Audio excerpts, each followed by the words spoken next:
Let's face it, we all tell lies from time to time. Sometimes they're big, dramatic, and memorable, like when you spin a story to impress someone. But most of the time, they're small, everyday fibs designed to smooth over social interactions, protect feelings, or save ourselves from awkward situations. These little lies aren't about deception. They're about survival in a world where complete honesty isn't always practical or kind. In today's video, we're diving into 12 of the most common lies we all tell and exploring why they're so relatable. Number 1. I'm good. How are you? It's a question we hear all the time. How are you? And almost like muscle memory, we respond, I'm good. How are you? But are we really good? Not always. Maybe we're stressed about work, feeling under the weather, or just having an off day. So why do we say it? The truth is, this phrase isn't about sharing how we're really feeling. It's a polite way to keep the conversation light. It's like a verbal handshake, a way to connect without diving into anything too deep. Number 2. That's interesting. Let's be real. Not everything people say is actually interesting. But in those moments when you're cornered in a conversation about a topic you couldn't care less about, like their obscure hobby or the plot of a show you'll never watch, you might find yourself saying, that's interesting. Why? Because it's easier to show fake enthusiasm than to admit you're bored out of your mind.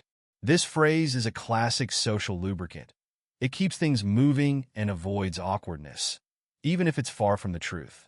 Number 3. I'm fine. The phrase, I'm fine, is like the Swiss Army knife of responses. Feeling sad? I'm fine. Angry? I'm fine. So exhausted you can barely stand? Yep, I'm fine. Most of us use this lie to avoid deeper conversations, even when we might secretly want someone to ask, are you sure? It's a shield we put up to protect ourselves from vulnerability or to keep things simple when we're just not ready to share. Number 4, my phone's been acting weird. When you've ignored someone's call or forgotten to text them back, blaming it on your weird phone is the perfect excuse. It's relatable. After all, tech issues are common, and it spares you from admitting the real reason. You just didn't want to respond. This little lie helps you maintain your relationships without the guilt trip. And hey, phones do glitch sometimes, right? Number 5, I didn't even see you there. You're at the grocery store, and out of the corner of your eye, you spot someone you really don't want to talk to. Maybe it's an ex, a chatty neighbor, or that one coworker who never stops complaining. You quickly change aisles, hoping they didn't see you. But later, if you bump into them and they ask why you didn't say hi, you pull out this classic lie. Oh, I didn't even see you there. It's harmless, it spares feelings, and it's way better than admitting you were avoiding them. Number 6, just kidding. We've all been there. You say something that comes off a little too harsh, or your joke lands flat. Cue the magic phrase, just kidding. This lie lets us backtrack when we've said something awkward or inappropriate. It softens the blow and helps us save face, even if the original comment wasn't really a joke at all. Number 7, this will only take a minute. When you're trying to get someone to help you or convince yourself to start a task, saying, this will only take a minute makes it sound quick and easy. In reality, most things take way longer than a minute. But this lie helps us minimize the effort involved, making it easier to get started or convince someone else to pitch in. Number 8, I've got plans that day. When you're invited to something you'd rather not attend, I've got plans that day is the perfect way to politely decline. The beauty of this lie is its vagueness. It doesn't specify what the plans are, so you could be doing anything from attending a big event to sitting on your couch in your pajamas. Either way, it gets you off the hook without hurting anyone's feelings. Number 9, it wasn't that expensive. When you've splurged on something and someone asks about the cost, downplaying the price with it wasn't that expensive is a common move.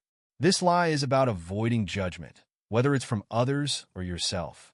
It makes your purchase seem more practical, even if it blew your budget. Number 10, that makes sense.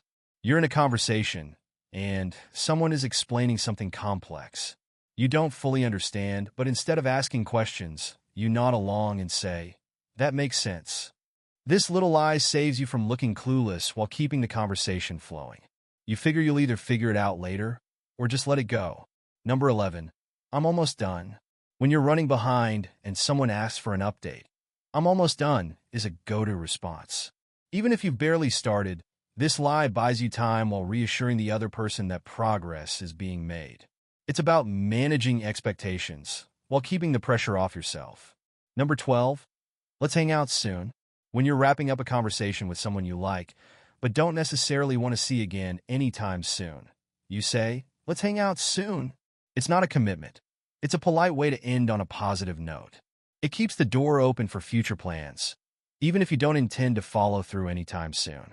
So, how many of these lies sound familiar? Let us know in the comments. And if you're thinking, I don't tell any of these lies, well, that's probably another lie. If you enjoyed this video, don't forget to give it a thumbs up, subscribe, and hit the notification bell so you never miss a post. Thanks for watching, and we'll see you next time.